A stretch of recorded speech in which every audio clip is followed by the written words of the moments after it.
Jamnagar city એ division police સ્ટેશનના surveillance સ્ટાફના police constable Vikramsinh Bharatsinh Jadeja, Divyarajsinh નવસિંહ Jadeja, Vijaybhai Kanani, Yogendrasinh Sodha તથા પીસી કિશોરભાઈ ગાગિયા વગેરેને અલગ અલગ બાતમી મળેલી હતી કે જે સિટીએના ગુના નંબર 460/2026 અને 466/2026 જે અલગ અલગ બે ઘરફોડના ગુના દાખલ થયેલા હોય તેમાં જે આરોપી છે એજાજ ઉર્ફે એજલો ચાલબાજ શેખ એ વિસ્તારમાં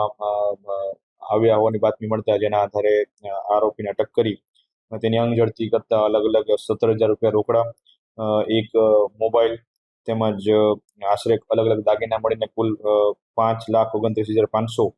નો મુદ્દામાલ એની પાસેથી મળી આવેલો છે. જે મુદ્દામાલ અગાઉની ચોરીઓમાં કરફોડ ચોરીમાં વપરાયેલ અથવા તેમાંથી જે થયેલ હતો ચોરી થયેલી હતી એ બાબતનું હોવાનું ધ્યાને આવેલું છે.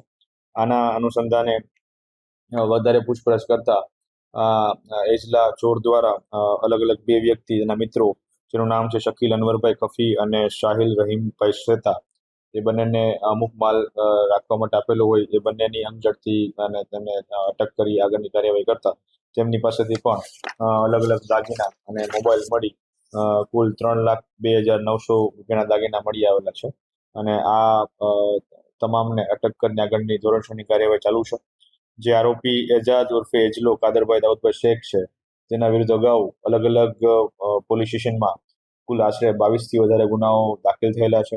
અને તે વારંવાર આ પ્રકારની ચોરીની ગુનાહિત પ્રવૃત્તિ કરવા માટે ટેવવાળા હોવાનું ધ્યાને આવેલું છે. જેના અનુસંધાને આગળના કોર્ટમાં રાહે આગળની કાર્યવાહી ચાલુ છે.